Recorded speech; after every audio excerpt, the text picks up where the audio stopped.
حبيبه الكريم أما بعد فقد قال الله عز وجل في شأن حبيبه تعظيما له وتوقيرا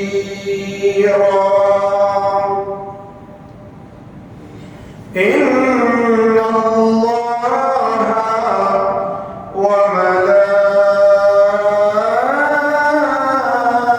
وملائكته يصلون على النبي يا أيها الذين آمنوا صلوا عليه وسلموا تسليما صلى الله على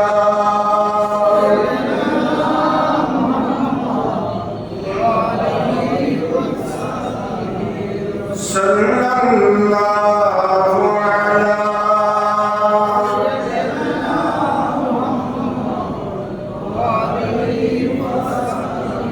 صلى الله على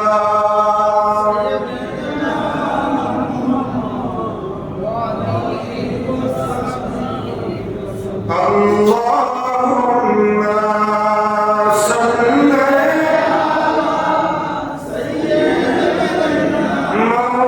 مولانا محمد وعلى سيدنا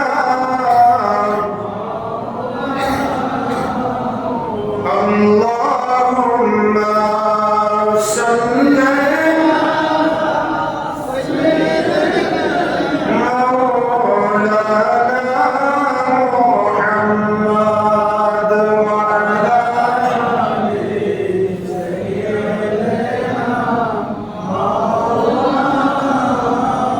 أسمى النجومين شرابي بالي أزكي مودر عيد الدين أي جاقاتي تشريفا لن رحمة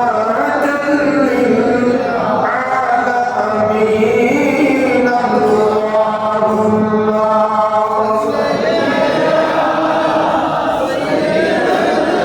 اللهم مولانا محمد وعلى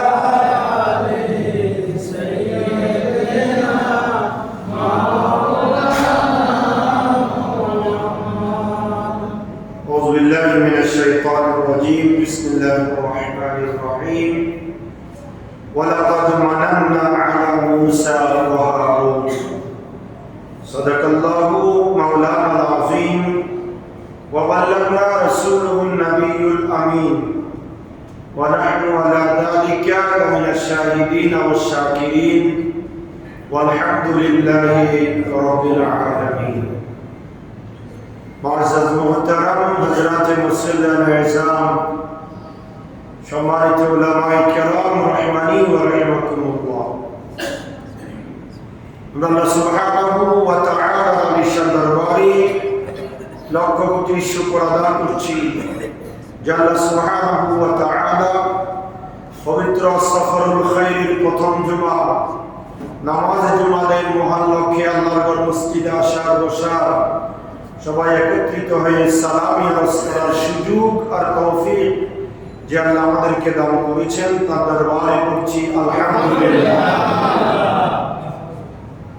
আর লক্ষ দরুদ ও সালামের হাদিয়া প্রেরণ করছি সোনার মদিনায় কামলিওয়ালা নবী নুরুল নবী হায়াতুন নবী ইমামুল আম্বিয়া নবী সমস্ত নবীদের নবী মুহাম্মদুর রাসূলুল্লাহ সাল্লাল্লাহু তাআলা আলাইহি ওয়াসাল্লাম আর নূরি দরবার সোনার মদিনায় উচ্চ আওয়াজে আরেকবার করছি আলহামদুলিল্লাহ। মুহতারাম হাজির আমাদের আলোচনার বিষয় হচ্ছে কোরআনুল কারীমের 37 নম্বর সূরা, সূরাতুস সাফফাত। আমরা জানি সূরাতুস সাফফাতের মধ্যে কয়েকটা ঘটনা আল্লাহ রাব্বুল আলামিন হাকামুল হাকিমিন কয়েকজন নবীর জীবনী সংক্ষিপ্তভাবে উল্লেখ করেছেন। গত জুমায় আমরা দ্বিতীয় ঘটনা সাইয়েদনা ইব্রাহিম আলাইহিস সালাতুস সালাম সম্পর্কে শুনেছিলাম। ইব্রাহিম নবীকে আল্লাহ বিভিন্নভাবে পরীক্ষা করেছেন, বিভিন্ন পরীক্ষায় ইব্রাহিম আলাইহিস সালাতুস সালাম কামিয়াব হয়েছেন এবং নবীদের পরীক্ষা কঠিন, এমন কঠিন পরীক্ষায় তিনি সম্মুখীন হয়েছেন। আগুনে তো ঝাঁপ দিয়েছেন ঈমানের বলে বলিয়ান হয়ে, আরো কঠিন পরীক্ষা নিজের কলিজার টুকরা সন্তানকে জবাই করতেও আল্লাহর জন্য দ্বিধাবোধ করেন নাই। সুবহানাল্লাহ। ত্যাগের মহান শিক্ষা সাইয়েদনা ইব্রাহিম খলিলুল্লাহ আমাদেরকে দিয়েছেন। সুবহানাল্লাহ। আজকে আমরা আলোচনা করব তৃতীয় ঘটনা সাইয়েদনা মূসা ও হারুন আলাইহিস সালাতুস সালাম সম্পর্কে। মূসা এবং হারুন আলাইহিস সালাম দুজন ছিলেন আল্লাহর জলিলুল কদর পয়গম্বর নবী। মূসা এবং হারুন আলাইহিস সালাম, এবং দুজন ছিলেন সম্পর্কের দিক থেকে ভাই। হারুন আলাইহিস সালাম বড় ভাই ছিলেন, মূসা কলিমুল্লাহ ছোট ভাই ছিলেন। আল্লাহ রাব্বুল আলামিন হাকামুল হাকিমিন তাদের সম্পর্কে সূরা সাফফাতের মধ্যে আল্লাহ বর্ণনা দিয়েছেন। আল্লাহ বলছেন, ওয়ালাকাদ মানান্না আলা মূসা ওয়া হারুন, আমি আল্লাহ মূসা এবং হারুনকে অনুগ্রহ করেছি, নিয়ামত দান করেছি। সুবহানাল্লাহ। কার কথা? মূসা এবং হারুনকে আল্লাহ অনুগ্রহ করেছেন, নিয়ামত দিয়েছেন। মূসা এবং হারুন দুজন আল্লাহর পয়গম্বর, তাদেরকে আল্লাহ নিয়ামত দিয়েছেন, অনুগ্রহ করেছেন। সেই নিয়ামত দুই ধরনের, একটা হচ্ছে ধনাত্মক আর একটা হচ্ছে ঋণাত্মক। ধনাত্মক নিয়ামত কি? এটা হচ্ছে উপকারী, যা দ্বারা মানুষের উপকার করা। আল্লাহ রাব্বুল আলামিন হাকামুল হাকিমিন মূসা এবং হারুন আলাইহিস সালাম দুজনের উপর ধনাত্মক নিয়ামত দান করেছেন।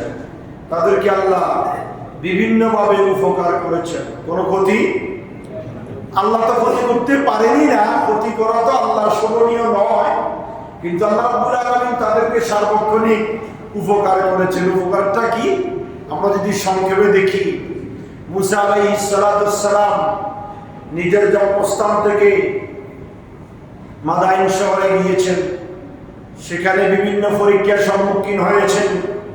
শুআয়ব আলাইহিস সালাতুস সালামের ঘরে চাকর হিসেবে দীর্ঘদিন কাজ করেছেন এবং শুআয়ব আলাইহিস সালাতুস সালামের কলিজার টুকরা মেয়েকে মূসা কলিমুল্লাহর আদর্শ দেখে হযরত শুআয়ব আলাইহিস সালাতুস সালাম নিজের কলিজার টুকরা মেয়ে মূসা কলিমুল্লাহর কাছে বিবাহ দিয়েছেন। তারপরে তিনি সেখান থেকে আসার সময় তুর পাহাড়ে তিনি বিভিন্ন সম্মুখীন হয়েছেন সমস্যা, এবং তুর পাহাড়ে আল্লাহ রাব্বুল আলামিন তাকে নবুয়তের মহান নিয়ামত দান করেছেন। সুবহানাল্লাহ। এবং শুধু তাই নয়, তুর পাহাড়ে আল্লাহ রাব্বুল আলামিন হাকামুল হাকিমিন মূসা কলিমুল্লাহকে তাওরাত দিয়েছেন। সুবহানাল্লাহ। আমরা জানি যে তাওরাত, জাবুর, ইনজিল এবং অন্যান্য সহিফা সেগুলা এট এ টাইম নাজিল হয়েছে। কথা বলেন, এট এ টাইম একসাথে নাজিল হয়েছে। তাওরাত একটা গ্রন্থ, একটা আসমানি কিতাব। এটা আল্লাহ রাব্বুল আলামিন তুর পাহাড়ের সেখানে জমা করে রেখেছেন। সেখানে মূসা কলিমুল্লাহকে আল্লাহ বলেছেন, ধরো এটা তোমার কিতাব, এটা আমি তোমাকে দিলাম, এটা দিয়ে তুমি লোকদেরকে দ্বীনের দাওয়াত দাও। এভাবে দাউদ আলাইহিস সালামকে জাবুর, ঈসা আলাইহিস সালামকে ইনজিল এবং হযরতে ইব্রাহিম খলিলুল্লাহ, আদম সফিউল্লাহ, হযরত ইদ্রিস আলাইহিস সালাম, হযরতে আপনার শীশ আলাইহিস সালাম, এদেরকে আল্লাহ রাব্বুল আলামিন অসংখ্য সহিফা দান করেছেন, দিয়েছেন। কিন্তু এই কিতাবগুলো সব এটা টাইম নাজিল হয়েছে, কিন্তু একমাত্র শুধুমাত্র অনলি ফর ওয়ান একমাত্র কিতাব আল কোরআনুল কারীম, যে কোরআন এটা টাইম নাজিল হয় নাই, সুদীর্ঘ 23 বছর ধরে সময়ের সাথে তাল মিলিয়ে যুগের চাহিদা অনুযায়ী প্রশ্নের সম্মুখীনের জবাবদিহিতামূলক আল্লাহ রাব্বুল আলামিন হাকামুল হাকিমিন একে একে 1 বছর নয়, 2 বছর নয়, সুদীর্ঘ 23 বছর ধরে 6666টি আয়াতে কারীমা আমার নবীর উপর আল্লাহ নাযিল করেছেন। সুবহানাল্লাহ। এটাও কোরআনুল কারীমের আরেকটা মুজিজা। কোরআনুল কারীমের আরেকটা কি মুজিজা। যখন যেই সমস্যার সম্মুখীন হয়েছে আল্লাহর নবী, সাহাবায়ে কেরাম, আল্লাহ সেটা কোরআন দিয়ে ডাইরেক্ট কি দিয়েছেন? সমাধান দিয়েছেন। এইভাবে অন্য কোনো ধর্মগ্রন্থ, অন্য কোনো সহিফা আর নাজিল হয় না। একমাত্র কোরআন সমস্যার সমাধানের জন্য আমার নবীর উপর সুদীর্ঘ 23 বছর ধরে আল্লাহ রাব্বুল আলামিন হাকামুল হাকিমিন নাজিল করেছেন। জোরে বলুন সুবহানাল্লাহ। তো মুসা কালিমুল্লাহকে আল্লাহ রাব্বুল আলামিন এই ধরনের নিয়ামত যুগে যুগে কি করেছেন? দান করেছেন, উপকার করেছেন। এই জন্য 2 ধরনের নিয়ামত মুসা কালিমুল্লাহকে আল্লাহ দিয়েছেন।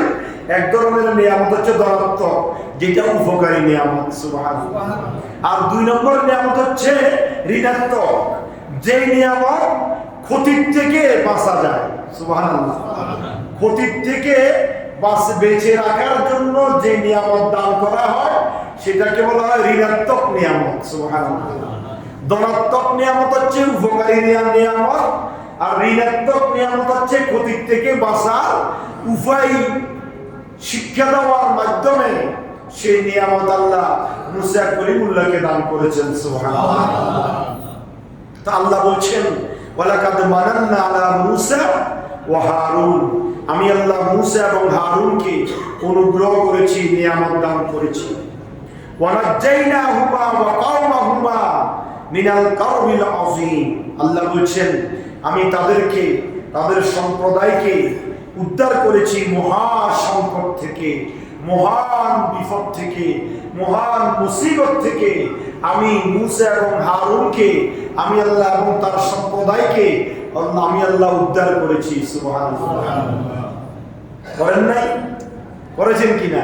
আমি ইতিপূর্বে আলোচনা করেছি, কিন্তু বিস্তারিত আলোচনা যাব না। আমি আগেও বলেছি সূরা সাফফাতের মধ্যে আল্লাহ কয়েকজন নবীর জীবনী আলোচনা করেছেন, তবে সংক্ষেপে। কিভাবে?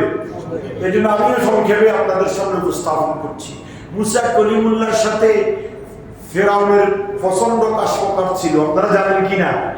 মুসার সাথে ফেরাউন, ইব্রাহিমের সাথে নমরুদ, আমার নবীর সাথে আবু জাহেল, আবু লাহাব, উতবা, সাইবা, এইভাবে যোগে যোগে নবীদের সাথে, তাদের সাথে দ্বন্দ্বকারী কিছু কাফের মুশরিক আল্লাহ রাব্বুল আলামিন তৈরি করে দেন নবীদেরকে পরীক্ষা করার জন্য, সুবহানাল্লাহ।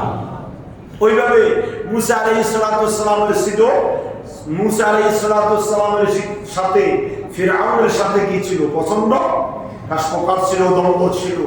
মুসা কালিমুল্লাহ আল্লাহর ওয়াহদানিয়ত প্রকাশ করে, আর ফিরআউন আল্লাহর সাথে শরীক করে তাদেরকে শিক্ষা দেওয়ার জন্য মুসা কালিমুল্লাহর সাথে যখন ফিরআউনের সাথে দ্বন্দ্ব হলো, ফিরআউন একদিকে মুসা কালিমুল্লাহকে দাওয়া করেছিল, আমরা জানি সেই দাওয়া থেকে মুক্তি থাকার জন্য, সেই দাওয়াত থেকে পরিত্রাণ পাওয়ার জন্য মুসা কালিমুল্লাহ তার সঙ্গী সাথীদেরকে নিয়ে নদীর দিকে, কোন নদী বলেন না? নীল নদী, নীল দরিয়ার দিকে রওনা হয়েছে। নীল দরিয়ার দিকে যখন রওনা হলেন, পিছন দিকে ফিরআউন তার সৈন্য সামন্ত সহস্র বাহিনী দলবল নিয়ে মুসা কালিমুল্লাহ এবং তার অনুসারীদেরকে ধাওয়া করা আরম্ভ করলো। মুসা কালিমুল্লাহ যখন সাগরের পাড়ে গেলেন, মুসা কলিমুল্লাহর সঙ্গী সাথীরা বলছে, ইয়া মুসা কলিমুল্লাহ, ইয়া নবিউল্লাহ, হে আল্লাহর নবী মুসা, আমরা তো ধরা পড়ে যাব, ফেরাউনের বাহিনী আমাদেরকে তো ভাগদাও করে ফেলবে, আমাদেরকে মেরে ফেলবে, আমরা তো ক্ষতির মধ্যে নিমজ্জিত হয়ে যাব। মুসা কলিমুল্লাহ তাদেরকে জবাব দিলেন, হে আমার উম্মতেরা, তোমরা শোনো, তোমরা চিন্তিত হবে না, আমরা একা নই, আমাদের সাথে স্বয়ং আল্লাহ আছে। আল্লাহ রাব্বুল আলামিনের কাছে যখন মুসা কলিমুল্লাহ সাহায্য চেয়েছেন, আল্লাহ সাহায্য দেন নাই? যোগে যোগে। এই আয়াতের পরে কিছুক্ষণ পরে আমরা শুনতে পাবো, ওয়া কাযালিকা ইন্না কাযালিকা নাজজিল মুহসিনিন, আমি আল্লাহ প্রত্যেক বান্দাদেরকে এইভাবে ইহসান করি, দয়া করি। আমরা যদি সাওয়ার মতো আল্লাহর কাছে চাইতে পারি, ডাকার মতো যদি আল্লাহকে ডাকতে পারি, আল্লাহ রাব্বুল আলামিন আহকামুল হাকিমিন আমাদের ডাকে সাড়া দিবেন। মুসা কলিমুল্লাহ সাগরের পাড়ে গিয়ে আল্লাহকে ডাক দিয়েছেন। আল্লাহ বলেন, মুসা রে, তুমি আমাকে ডাক দিয়েছো, তুমি একজন আমার জলিলুল কদর পয়গম্বর উলুল আজম, তোমার ডাকে আমি আল্লাহ কিভাবে সাড়া না দিয়ে পারি? মুসা, তোমার ডান হাতে যে লাঠি আছে, লাঠি দিয়ে পানির মধ্যে আঘাত করো, আমি আল্লাহ রাস্তা তৈরি করে দিব, সে রাস্তা দিয়ে তোমাকে অতিক্রম করব, তারপরে ফেরাউন তার বাহিনী রাস্তার মাঝখানে আসবে, আমি আল্লাহ তাকে সাগরের মধ্যে নিমজ্জিত করে দিব। ফালিয়াউমা নুনাজ্জিকা বিবাদানিক লিতাকুনা খালফাকা আয়া, ফেরাউনকে পানির মধ্যে নিমজ্জিত করে আমি গোটা বিশ্ববাসীকে উত্তমভাবে শিক্ষা দান করবো। আল্লাহকে ডাকলে আল্লাহ সাড়া দেন না? কথা বলেন না, দেন না? আল্লাহ বলেন, বান্দা তুমি যদি আমার হয়ে যাও, আমি আল্লাহ তোমার হয়ে যাই। তুমি যদি একা ডাকো, আমি আল্লাহ আমার দলবল নিয়ে ডাকি তোমাকে। সুবহানাল্লাহ। তুমি যদি আমার জন্য সামনের দিকে এক পা যাও, আমি আল্লাহ তোমার জন্য সামনের দিকে 1 মাইল যাই। তুমি যদি হাতি যাও, আমি আল্লাহ দূরে যাই। দূরে বলুন না সুবহানাল্লাহ। বান্দা তুমি ডাকতে দেরি, আমি আল্লাহকে সেতে দেরি নয়। আল্লাহ বলছেন, ওয়ালাকাদ মানান্না আলা মুসা ওয়া হারুন, আমি মুসা এবং হারুনকে নিয়ামত দান করেছি।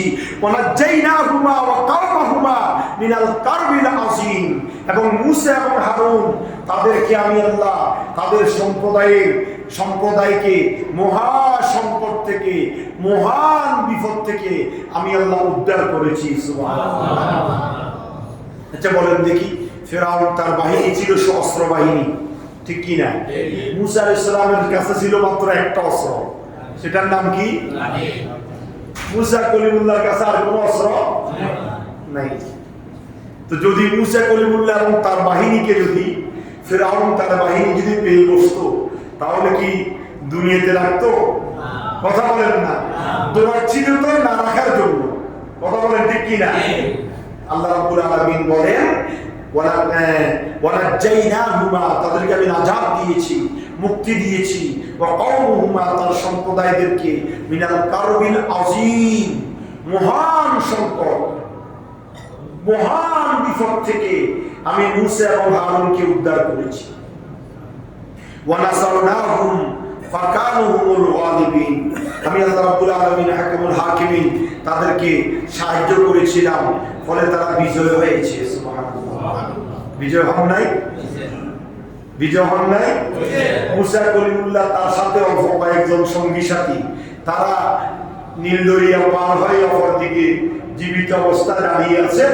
এইদিকে ফেরাউন তার বাহিনী, সদর বাহিনী, সহস্র বাহিনী সাগরের মাঝখানে ডুবে, পানি খেয়ে ডুবে নিমজ্জিত হয়ে ইস্তার নাবুদ হয়েছে, জাহান্নামের অধিবাসী হয়েছে, তার নাম গন্ধ পর্যন্ত দুনিয়ার জমিন থেকে মুছে গিয়েছে।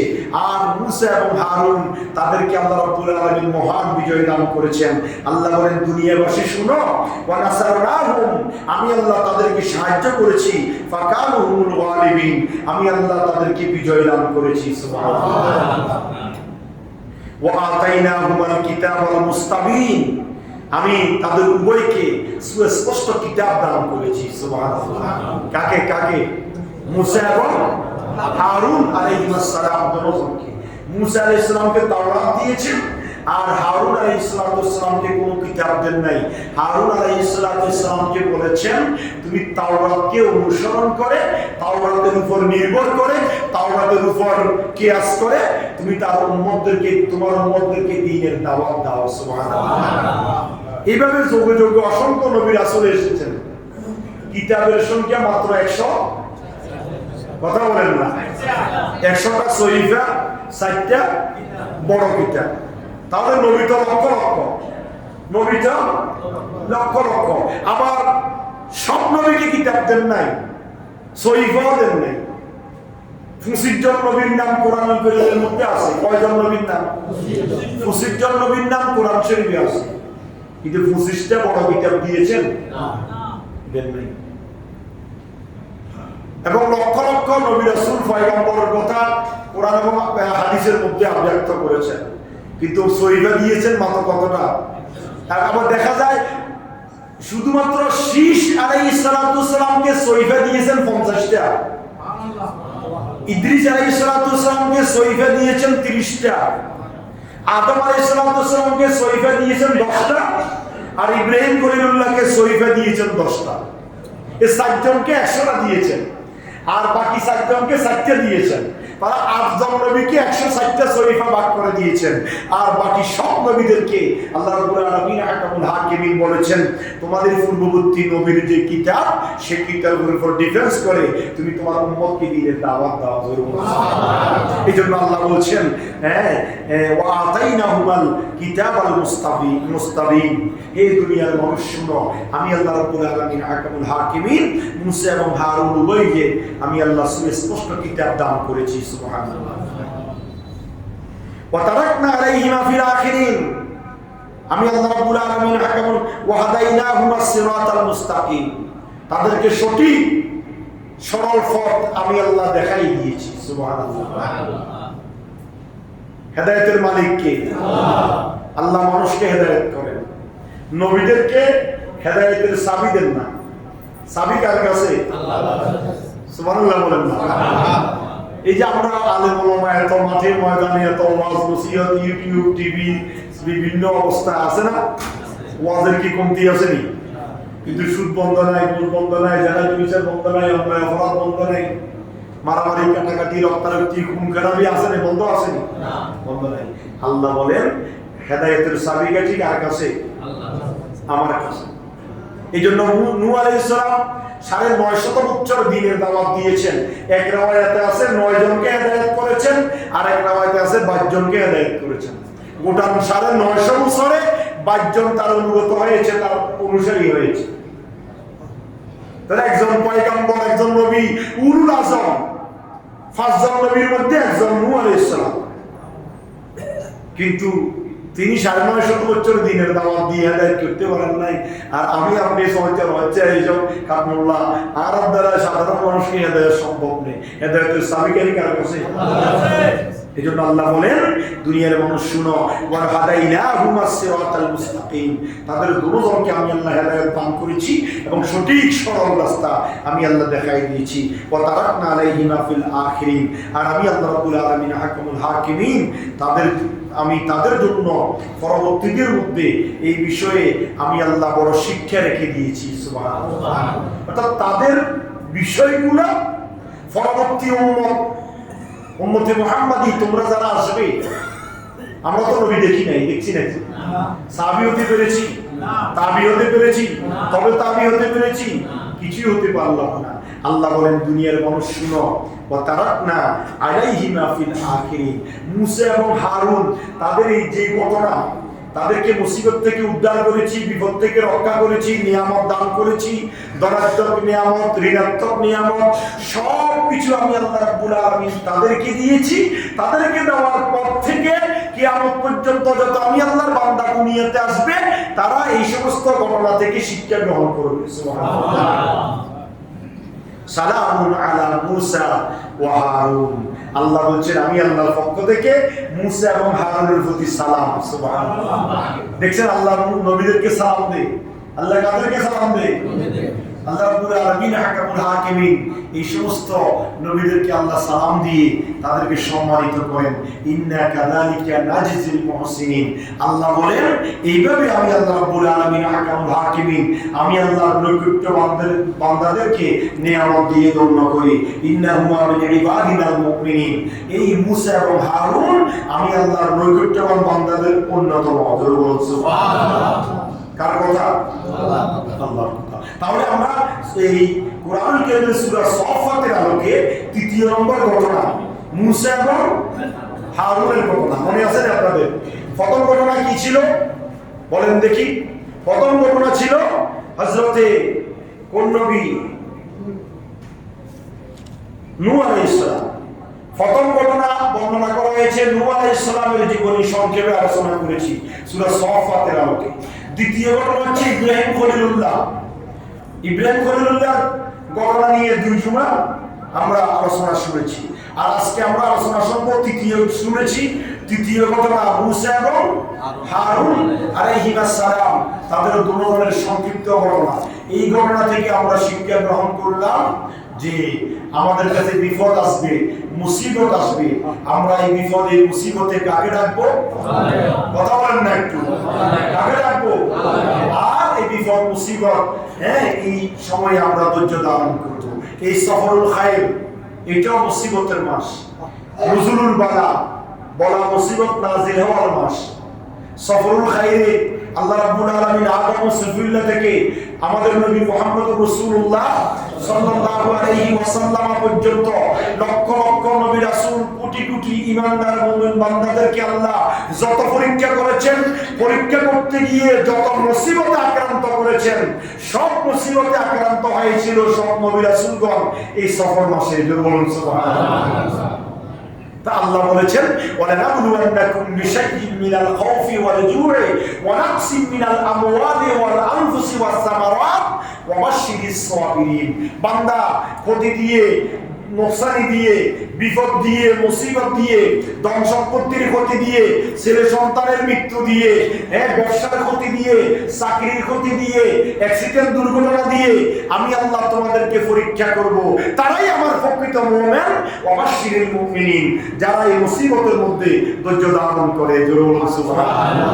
আর আল্লাহ রাব্বুল আলামিন সূরা সাফফাতের 3 নম্বর ঘটনায় আমাদেরকে মুসা এবং হারুনের জীবনের মাধ্যমে এটাই শিক্ষা দিলেন যে মুসিবত যত আসুক না কেন, বান্দা মুসিবতের মধ্যে পড়ে যদি আমি আল্লাহকে ডাক দাও, আমি আল্লাহ সাথে সাথে একটা সলিউশন দিয়ে দিব, একটা রাস্তা তোমাদেরকে বাতাই দিব। সে মুসিবত থেকে আমি আল্লাহ কাতারে কাতারে ফেরেশতা নাযিল করে তোমাদেরকে মুসিবত থেকে উদ্ধার করব। কার কথা? এবার আসেন সূরা সাফফাতের আলোকে চতুর্থ ঘটনা। চতুর্থ ঘটনা হচ্ছে আল্লাহ বলছেন ওয়া ইন্না ইলিয়াসা লামিনাল মুরসালিন। জোরে বলুন না সুবহানাল্লাহ। নাম শুনেন না ইলিয়াস? নাম শুনছেন কি না? ইলিয়াস একজন নবীর নাম। ইলিয়াস কার নাম? এই জন্য কোনো ব্যক্তির নাম যদি ইলিয়াস হয় তাকে ইলিয়াস বলে ডাকিয়েন না, তাকে ডাকবেন ইলিয়াস। তিনি একজন পয়গম্বর, আল্লাহ একজন জলিলুল কদর পয়গম্বর নবী। সে নবীর সাথে ওই ব্যক্তির নামের সাথে সম্পর্ক, যার দরুন ইসিম বা মুসাম্মা তাকে সুন্দর করে রাখতে হবে। আল্লাহ বলছেন ওয়া ইন্না ইলিয়াসা লামিনাল মুরসালিন। হে দুনিয়ার মানুষ শুনো, ইলিয়াস আলাইহিস সালাম তিনি একজন আমার জলিলুল কদর পয়গম্বর, আমার রাসূলদের একজন। সুবহানাল্লাহ। নাম কি? ইলিয়াস। সবাই বলেন না নাম কি? ইলিয়াস। কোরআন কারীমের 2 জায়গায়, পুরা কোরআনুল কারীমের 2 জায়গায় 2টা সূরার মধ্যে ইলিয়াস আলাইহিস সালামের জীবনী নিয়ে আলোচনা এসেছে। একটা হচ্ছে সূরা আনআম আর একটা হচ্ছে সূরা সাফফাত। কি বলছি? সূরা আনআম, সূরা সাফফাত, এই 2টা সূরার মধ্যে ইলিয়াস আলাইহিস সালামের জীবনী নিয়ে আলোচনা এসেছে। তবে সূরা আনআমের মধ্যে কেবল নামের তালিকা এসেছে, শুধু নাম ইলিয়াস এসেছে, এখানে আর বিস্তারিত কোনো কিছু আসে নাই। আর সূরা আনআম, সূরা সাফফাতের মধ্যে আল্লাহ রাব্বুল আলামিন হাকামুল হাকিমিন সংক্ষেপে ইলিয়াস আলাইহিস সালামের দাওয়াতি কার্যক্রম সম্পর্কে আল্লাহ সংক্ষিপ্তভাবে ব্যক্ত করেছেন। আপনারা অ্যাটেনশন আমার দিকে, এদিক সেদিক তাকাবেন। ইলিয়াস আলাইহিস সালাম আল্লাহর একজন জলিলুল কদর, কথা বলেন না, জলিলুল কদর পয়গম্বর নবী। সেই ইলিয়াস আলাইহিস সালাম কোথায় জন্মগ্রহণ করেছেন তার এবং কোন এলাকার জন্য নবী হয়ে এসেছেন তার বিস্তারিত কোনো তথ্য কোরআন এবং হাদিসের ভিতর পাওয়া যায় না। সংক্ষিপ্ত একটা রওয়ায়াতের মধ্যে দেখা যায় যে ইলিয়াস আলাইহিস সালাম জর্দানে জলআদ নামক স্থানে জন্মগ্রহণ করেন। জর্দান শহরে জলআদ নামক স্থানে ইলিয়াস আলাইহিস সালাম কি করেছেন? জন্মগ্রহণ করেছেন। তিনাকে কোনো কিতাব দেওয়া হয় নাই। তিনি সংক্ষিপ্তভাবে তার জাতিকে দ্বীনের দিকে আহ্বান করেছেন। তবে ইলিয়াস আলাইহিস সালাম বর্তমানে জীবিত আছেন কি নাই এই ব্যাপারে কিছু মতানৈক্য দেখা যায়। তাফসীরে মাযহারির মধ্যে দেখা যাচ্ছে হযরত ইলিয়াস আলাইহিস সালামকে আল্লাহ রাব্বুল আলামিন অগ্নি অশ্বের উপর ভর করে আল্লাহ রাব্বুল আলামিন হাকামুল হাকিমিন ইলিয়াস আলাইহিস সালামকে আকাশে উঠাই নিয়েছেন। সুবহানাল্লাহ। কোথায় নিয়েছেন? তিনি কিন্তু জমিনে আসতে পারেন অনায়াসে। দেখেন নবীর ইতিহাস, আল্লাহ কি না পারেন। সব নবীর সাময়িক মৃত্যু হয়েছিল, কথা খেয়াল করবেন। আমাদের নবীও হায়াতুন নবী, কিন্তু সাময়িক কি হয়েছে? মৃত্যু হয়েছে। রওজার মধ্যে যেতে হয়েছে, সেখানে জীবিত অবস্থা আছেন, নামাজ পড়তেছেন, রোজা রাখতেছেন, রওজার থেকে হজ করেন, সেগুলা নবীদের হাইসিয়ত। সব নবী জীবিত, আর আম্বিয়া ও আহিয়া সমস্ত নবীরা কবরের মধ্যে জীবিত অবস্থায় আছেন, কিন্তু সাময়িক কি হয়েছে? কথা খেয়াল করবেন, সাময়িক। কিন্তু 7 জন নবী সাময়িক মৃত্যু হয় নাই। সুবহানাল্লাহ। সুবহানাল্লাহ। 7 জন নবীর সাময়িকও কি হয় নাই? মৃত্যু হয় নাই। তো ওই 7 জনের লিস্টটা বলতেছি সামনে। তো তাফসীরে মাযহারের মধ্যে আছে ইলিয়াস আলাইহিস সালামকে আল্লাহ রাব্বুল আলামিন অগ্নি অশ্বের উপর ভর করে আকাশে উঠাই নিয়েছেন। তিনি জীবিত অবস্থা আছেন, যেভাবে হযরত ঈসা রূহুল্লাহ আকাশের মধ্যে জীবিত আছেন। সুবহানাল্লাহ। ঈসা রূহুল্লাহকে আল্লাহ রাব্বুল আলামিন দ্বিতীয় আসমানে নিয়ে গিয়েছেন, আপনারা জানেন না? তিনি সেখানে জীবিত অবস্থা আছেন। কিয়ামতের 40 বছর আগে দুনিয়াতে আসবেন। রওজা ধারের পাশে আল্লাহ রাসূল সাল্লাল্লাহু আলাইহি ওয়াসাল্লামের ডান পাশে সেই ঈসা রূহুল্লাহ, সেখানে তাকে 40 বছর দুনিয়ায় আসার পরে কিয়ামতের 40 বছর আগে দুনিয়াতে আসবেন, বাইতুল মুকাদ্দাস মসজিদের সামনে নামবেন, সেখান থেকে আল্লাহর ঘরে যাবেন, মক্কাতুল মুকাররমা মদিনাতুল মুনাওয়ারায় 40 বছর কাটাবেন, দ্বীনের দাওয়াত দিবেন। 40 বছর জীবিত থেকে যেই দিন 40 বছর শেষ হবে সেই দিন আজরাইল এসে জান কবজ করবে। তারপরে তাকে আল্লাহ রাসূলের রওজা মুবারকের পাশে ডান পাশে আল্লাহ রাসূলের সাথে দাফন করা হবে। সুবহানাল্লাহ। কোন নবী? ঈসা আলাইহিস সালাম। তো তাফসীর মাযহারির মধ্যে আছে ঈসা আলাইহিস সালামকে যেভাবে আল্লাহ আকাশে উঠাই নিয়েছেন, ইলিয়াস আলাইহিস সালামকে ওইভাবে আকাশে উঠাই নিয়েছেন। ঈসা আলাইহিস সালাম আকাশে আছে, দুনিয়াতে আসতে পারে না, একদিন আসবে। কিন্তু ইলিয়াস আলাইহিস সালাম আকাশে উঠাই নিয়েছেন ঠিক, কিন্তু তিনি সবসময় দুনিয়াতে আসেন। সুবহানাল্লাহ। আল্লামা জালালউদ্দিন সুয়ুতী রাহমাতুল্লাহ আলাইহি তাফসীরে জালালাইন শরীফের মধ্যে ব্যক্ত করেছেন যে হযরত ইলিয়াস আলাইহিস সালাম জীবিত অবস্থায় আছেন, আকাশে আছেন এবং দুনিয়াতে আসতে পারেন। দুজনের একই অভিমত। কাবে আহবার একটা বর্ণনা, কাবে আহবারের মধ্যে বর্ণনা এসেছে যে দুনিয়ার জমিনে 7 জন নবী এখনো কি আছেন? একজন হচ্ছে 2 জন আকাশে এবং 2 জন জমিনে। 2 জন জমিনে পৃথিবীতে যে 2 জন নবী জীবিত আছেন, একজন হচ্ছেন খিজির আলাইহিস সালাম, আর একটা হচ্ছে ইলিয়াস আলাইহিস সালাম। সুবহানাল্লাহ। ওই যে ইলিয়াস সালাম দুনিয়াতে আছেন, বিচরণ করেন, একজন হচ্ছে জলভাগে, একজন স্থলভাগে। দুইজন নবীকে আল্লাহ দুইটা দায়িত্ব দিয়েছেন। এই জন্য জলভাগে, আচ্ছা জল বেশি না স্থল বেশি? জল বেশি। পৃথিবীর তিনটা জল, একবার চিন্তা করে দেখেন, সাগর আর মহাসাগর, সাগর আর সাগর। বঙ্গোপসাগরের দক্ষিণে কি আছে আল্লাহ মালুম। কথা বলেন ঠিক কিনা? নির্দিষ্ট এরিয়ার পরে আর জাহাজ যাইতে পারে না, মানব যাইতে পারে না। সেখানে কি আছে আল্লাহ পাক ভালো জানেন। তো গোটা পৃথিবীর জমিনে স্থলভাগের চাইতে জলভাগ বেশি। এই যত জলভাগ পৃথিবীর জমিনে আছে, সব জলভাগ নিয়ন্ত্রণ করার জন্য আল্লাহ সুবহানাহু ওয়া তাআলা হযরত খিজির আলাইহিস সালামকে জলভাগের, স্থলভাগের মধ্যে আল্লাহ জীবিত রেখেছেন। সুবহানাল্লাহ।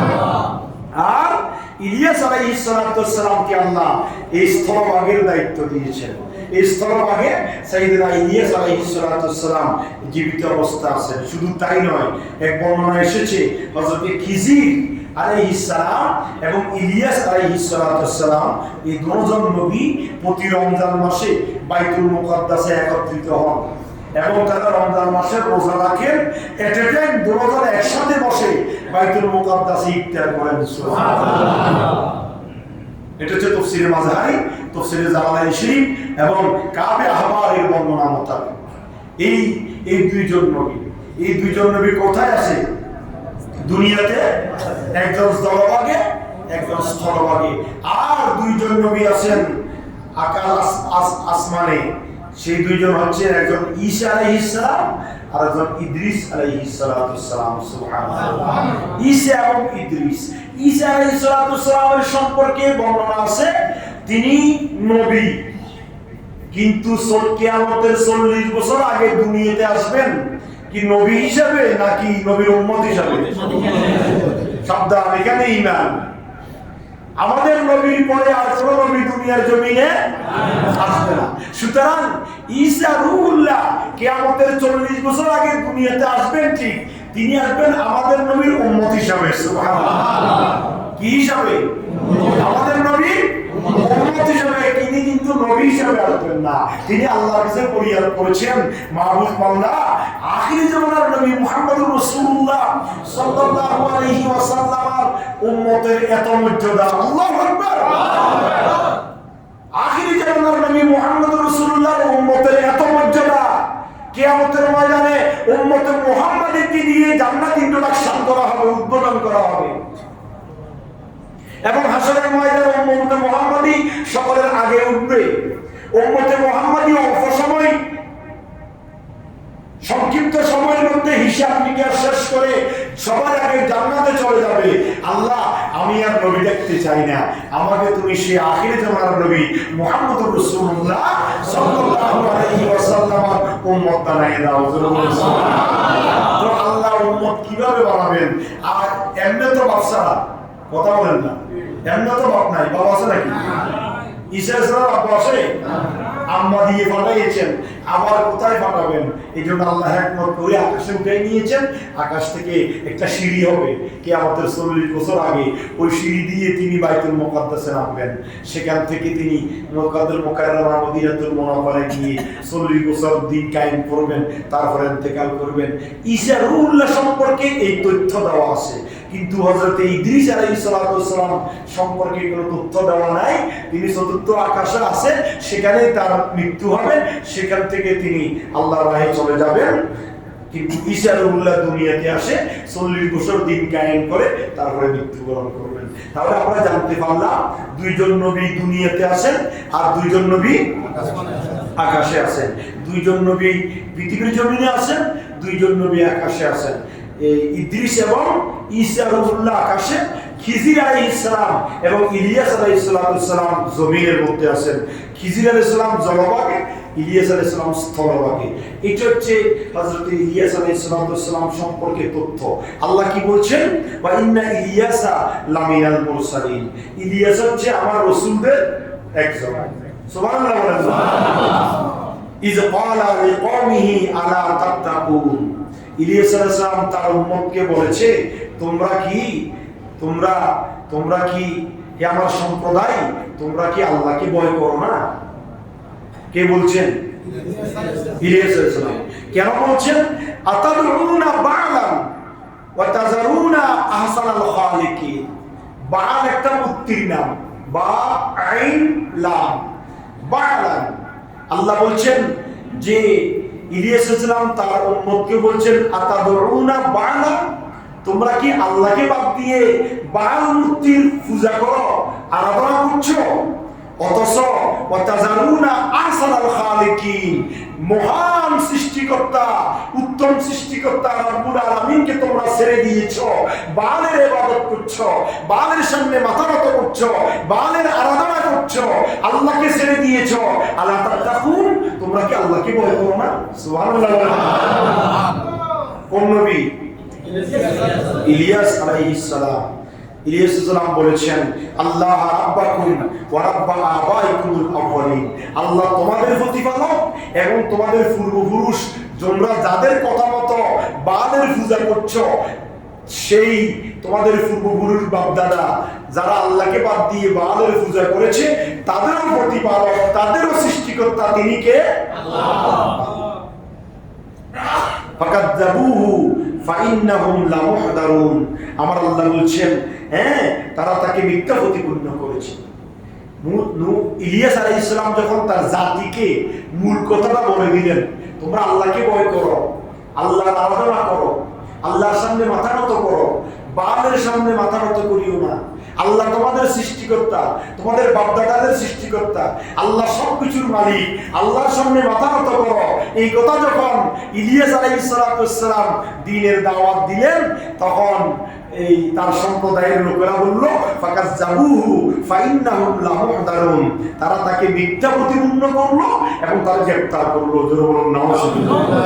যুগে যুগে আপনি দেখেন, যুগে যুগে আলেম ওলামা, নবী রাসূল যারা শরীয়তের কথা বলে, তাদের বিরুদ্ধে একটা জাতি, একটা গ্রুপ, একটা সম্প্রদায় তাদের বিরুদ্ধাচারণ করে। কথা বলেন ঠিক কিনা? ইতিপূর্বে আমরা দেখেছি, বাংলাদেশের ইতিহাসেও দেখেছি। এখন এটা যুগে যুগে আসবে। আমি যখন সঠিক কথাটা বলবো, তখন আমি আপনাদের খারাপ হয়ে যাব। আল্লাহ মুররুন, সত্য তিক্ত। কার কথা? আল্লাহ রাসূলের কথা। সত্যটা যখন আমি উপস্থাপন করব, আপনাদের কাছে তিতা লাগবে। তো তিতা তো সবাই পছন্দ করে না, করে নাকি? এই জন্য নবী রাসূলগণ সে বাল নামক মূর্তির পূজা করে। তখন ইলিয়াস আলাইহিস সালাম বললেন, এর কেন পূজা করো? তোমাকে যে বানিয়েছে, তোমার পূর্বপুরুষকে যে বানিয়েছে, তার আরাধনা করো, তার ইবাদত করো। এই কথা যখন তিনি বললেন, তখন ফাকাযাবুহু ফাইন্নাহুম লামুহদারুন, তারা তাকে মিথ্যা প্রতিপন্ন করলো এবং তার উপর অত্যাচার বাড়াই দিল। জোরে বলুন নাউযুবিল্লাহ। ইল্লা ইবাদাল্লাহিল মুখলাসিন, আল্লাহ বলেন আমি আল্লাহ রাব্বুল আলামিন হাকামুল হাকিমিন, একমাত্র মুখলিস বান্দা যারা, তাদেরকে আমি আল্লাহ হেফাজত করি। ওয়া তারাকনা আলাইহি ফিল আখিরিন, এবং কিয়ামত পর্যন্ত আমি এই বিধানগুলা মানুষের জন্য রেখে দিলাম, মানুষের কর্ণকুহরে পৌঁছাই দিলাম। নবীদের সাথে তাদের জাতিরা কি বেয়াদবি করেছে। বর্তমানে ইতিপূর্বে বাংলাদেশের ইতিহাসেও আলেম ওলামা যখন বলে যে মূর্তি বানাইও না, এই কাজ করিও না, দিন কায়েম করো, এইভাবে করো, দিনের পথে থাকো, তখন তার বিরুদ্ধচারণ সরকার কর্তৃপক্ষ বা কোন দল ওই আলেমের বিরুদ্ধচারণ করে। আল্লাহ রাব্বুল আলামিন হাকামুল হাকিমিন সেটা আমাদেরকে শিক্ষা দিচ্ছেন। ওয়া তারাকনা আলাইহি ফিল আখিরিন, কিয়ামত পর্যন্ত এই ধরনের ঘটনা ঘটবে।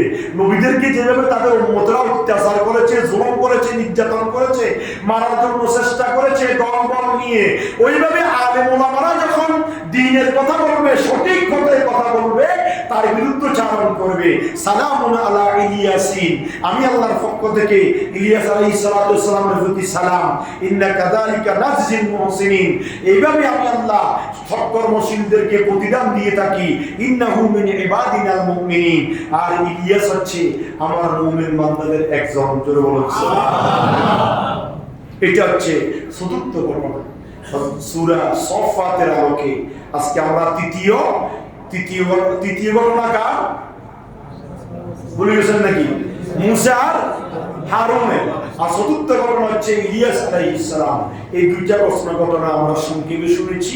এই দুইটা ঘটনা থেকে আমাদের শিক্ষণীয় বিষয় হচ্ছে, আমরা আল্লাহর উপর ইস্তেকামত থাকবো, আল্লাহর উপর অটল থাকবো। ইন্নাল্লাযীনা ক্বালু রাব্বুনাল্লাহ সুম্মা ইসতাকামু তাতানাজ্জালু আলাইহিমুল মালায়েকা। আল্লাহ বলেন, বান্দা, ইতিপূর্বে নবীরা যেরকম আমি আল্লাহর উপর ইস্তেকামত ছিল, অটল ছিল, নবীদের ঈমান মজবুত ছিল, তাদেরকে আমি আগুন থেকে রক্ষা করেছি, সাগরের ডুবন্তি থেকে রক্ষা করেছি, বড় বিপদ থেকে আমি আল্লাহ তাদেরকে নাজাত দিয়েছি। হে আমার ঈমানদার বিশ্বাসী বান্দারা, কিয়ামত পর্যন্ত তোমরা যারা দুনিয়ার জমিনে আসবে, তোমরা যদি আমি আল্লাহর উপর ইস্তেকামত থাকো, নিজের ঈমান আকীদাকে আমি আল্লাহর উপর মজবুত রাখো, আমি আল্লাহ রাব্বুল আলামিন তাতানাজ্জালু আলাইহিমুল মালায়েকা, আকাশ থেকে কাতারে কাতারে ফেরেশতা নাযিল করে দিয়ে তোমাদেরকে সমস্ত বিপদ থেকে রক্ষা করব। সুবহানাল্লাহ। আল্লাহ পাক আমাদের সবাইকে এই আলোচনাগুলো আমাদের জীবনে বাস্তবায়ন করে আল্লাহর উপর ইস্তেকামত অটল থাকা, আল্লাহ এবং রাসূলের গোলামির মাধ্যমে জিন্দেগি করার আল্লাহ আমাদেরকে তৌফিক দান করুক। আমিন। আসসালামু আলাইকুম ওয়া রাহমাতুল্লাহি ওয়া বারাকাতুহু।